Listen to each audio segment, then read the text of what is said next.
Salam alaikum wa rahmatullah mes chers élèves, je suis ravi de vous retrouver dans cette nouvelle vidéo où l'on va aborder la correction de l'exercice numéro 4 du premier chapitre, notion de logique. L'exercice D, complété en utilisant les connecteurs OU et E. Le premier cas, ABCD est un losange, signifie que le vecteur AB égale le vecteur DC. La distance AB égale la distance DC. Le deuxième cas, la distance AB égale la distance BC. La distance AB égale la distance AC signifie que ABC est un triangle équilatéral.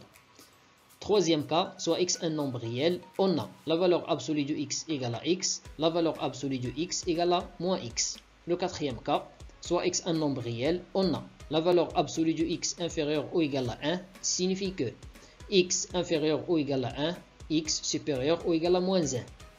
Le dernier cas, soit x un nombre réel, on a la valeur absolue de x supérieure strictement à 1, signifie que x supérieur strictement à 1, x inférieur strictement à moins 1.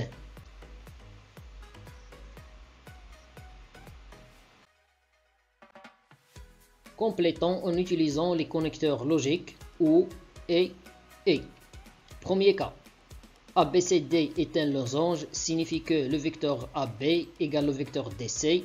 La distance AB égale la distance BC. Il faut compléter par OU ou bien I. Tout d'abord, un losange est un quadrilatère dont les côtés ont tous la même longueur. Ou encore, c'est un parallélogramme ayant au moins deux côtés consécutifs de même longueur.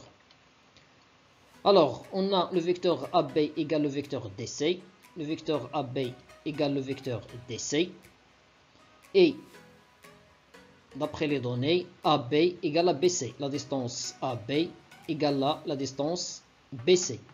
Donc, ici, tous les côtés ont la même longueur, c'est-à-dire qu'on doit compléter ici par E, car sinon, si on a OU, l'une des conditions est vérifiée, on n'aura pas forcément le quadrilatère est un losange. Le deuxième cas, ABC est un triangle équilatéral. Pour avoir ce triangle, il faut que les trois côtés ont la même longueur, c'est-à-dire la distance AB égale la distance BC égale la distance AC. Autrement dit, la distance AB égale la distance BC et en même temps la distance AB égale la distance AC. Alors ici, on doit compléter par E, car si on complète par OU, on n'aura pas forcément ABC, un triangle équilatéral.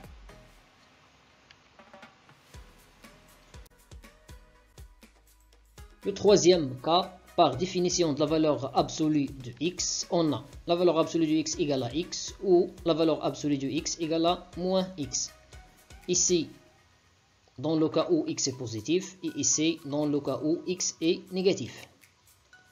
Le quatrième cas, soit x un nombre réel, on a la valeur absolue de x inférieure ou égale à 1 signifie que x inférieur ou égal à 1 et en même temps x supérieur ou égal à moins 1, car la valeur absolue de x inférieur ou égal à 1 signifie que x se trouve entre moins 1 et 1.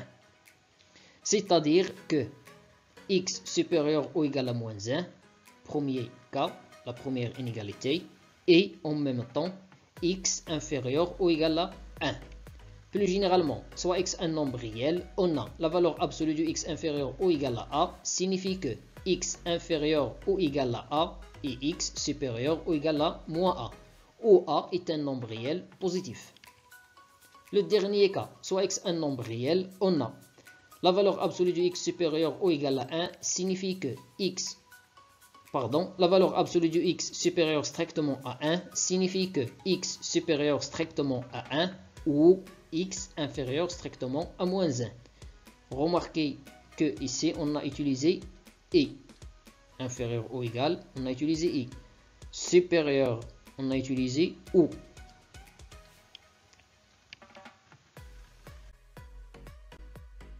Plus généralement, soit x un nombre réel, on a la valeur absolue du x supérieur strictement à a signifie que x supérieur strictement à a ou x inférieur strictement à moins a, avec a un nombre réel strictement positif dans ce cas.